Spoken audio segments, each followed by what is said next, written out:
Hello, and thank you for joining us here at House Pro Academy, a division of iAcademy Biz.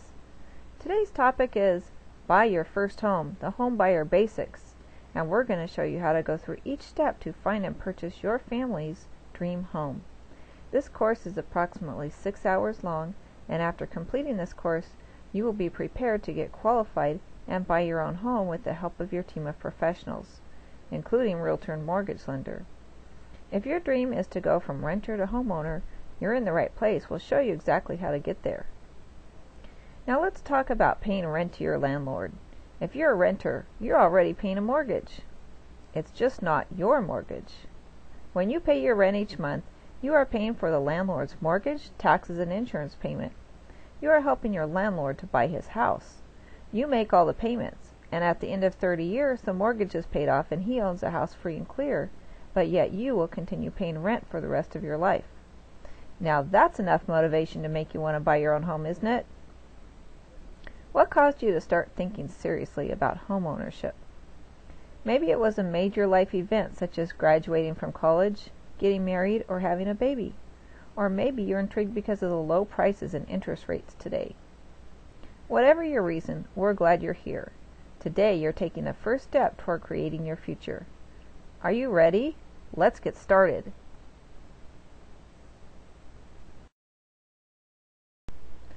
Why should you buy a home?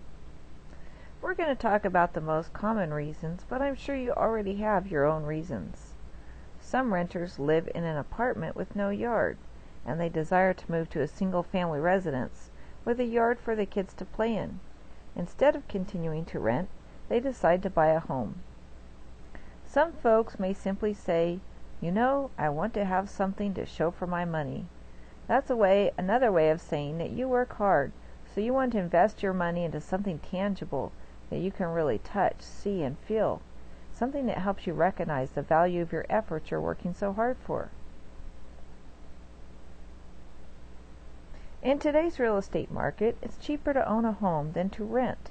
In 98 out of the top 100 metro areas of the United States, according to a recent article at CNN Online. That is truly astounding. In most places in America, a mortgage housing payment often costs the same or less than rent. And while home prices won't stay this low forever, any time is a great time to buy if it makes financial sense for your family's budget. The second reason to buy is family stability. You know you and your family will be living in one place for a long time. If you have children in school, you know they aren't going to have to change schools just because your landlord gave you a notice to move. Children thrive when they know they have a stable home to come back to every day. Once you get to know your neighbors, you and your family will feel safe in the community. In a great community, kids play together, neighbors look out for each other. A good neighborhood offers a sense of security. The third reason is that tax benefit of being able to write off your mortgage interest, property taxes, and other costs on your annual income taxes. By itemizing your tax deductions, homeowners find that they save much money because they owe less federal and state taxes. That's different than renting, and it's a big reason why many renters decide to buy a home. Another reason is anticipated appreciation.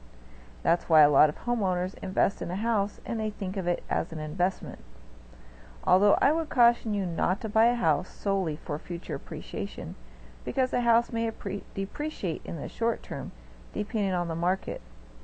However, studies have shown that over the long term, homeowners will often realize an appreciation rate of about 5% per year.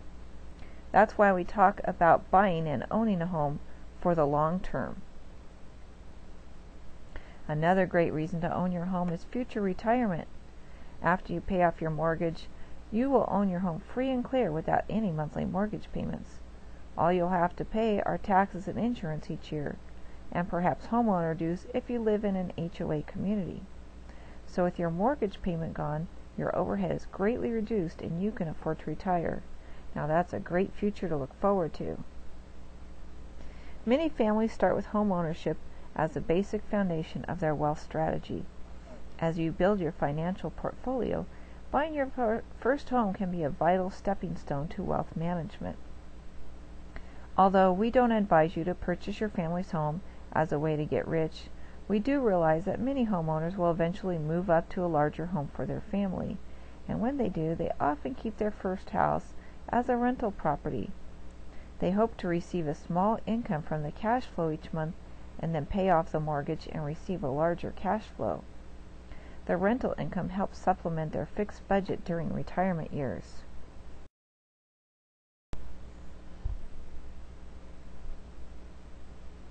In today's workshop, we're going to learn the 9 steps that it takes to go from renter to homeowner. The first step is to prepare for home ownership.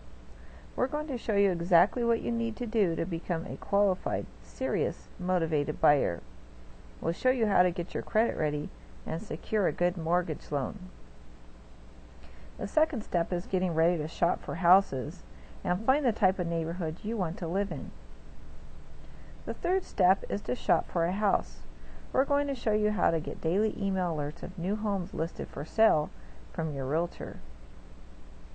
The fourth step is to make your purchase offer and to get the price and terms that are best for you. Step 5 covers the items in your offer and your purchase contract. We're going to discuss California specifically, but we recognize that most states are pretty similar.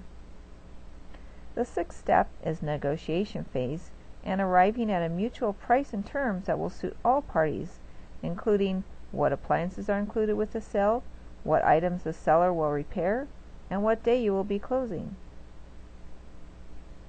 Step 7 is what to expect during the escrow process, including the inspection, escrow documents, disclosures, your mortgage loan, and finally closing escrow. Congratulations, the 8th step is closing escrow and taking possession of your new home. Renting versus owning. Now let's discuss the difference between renting and owning a home. Some of it has to do with our mentality. In other words, the way that you and I think about things and how we view them. When you're a renter, you're not responsible for a lot of things. When something around the house breaks, you just call your landlord and he gets it fixed. Your landlord is responsible to pay all the bills on the house, including mortgage, taxes, and insurance. It's easy to sit back and let the landlord do everything. But when you're a homeowner, you take on the responsibility of making sure the mortgage, taxes, and insurance are paid, and you also have to take care of repairs. So you can see it's a different mentality. It's a mindset of being responsible for something because you own it. Renters don't think about long-term security, stability, assets for their children, and their future legacy, but homeowners do, and that's what we're going to focus on in this course today.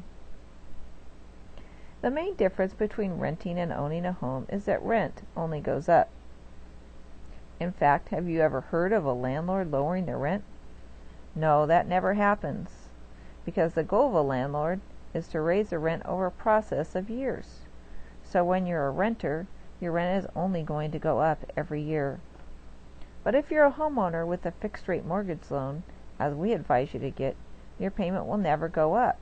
It stays the same until the loan is paid off. And even better, once you pay off your mortgage, you own your home free and clear. So whether you have a 15-year, 20-year, or 30-year loan, you'll eventually pay it off, and then you won't have any more loan payments at all. Whereas if you're a renter, your rent will never be paid off, and you will continue being a renter for the rest of your life. If you're a renter, your landlord can simply give you a 30 days notice to move out. Then you'd have to move, uproot your family, scramble to look for another neighborhood to relocate to, while you try to keep your kids in the same schools. But if you own a home, you know that you're not going to be moving unless you want to. If you're a renter, the landlord probably has a lot of rules you have to follow, such as you can't paint your daughter's bedroom wall her favorite color purple. You can't put up your family photos on the walls because of the nails. You can't remove the carpet and put in hardwood flooring just because it's better for your son's allergies. Maybe your wife is tired of cooking dinner on the old worn-out stove and wants a newer, better model, but the landlord isn't going to pay for that. However, when you own the house, you have the opportunity to remodel it, to paint it, fix it up, and personalize it just the way you and your family desire.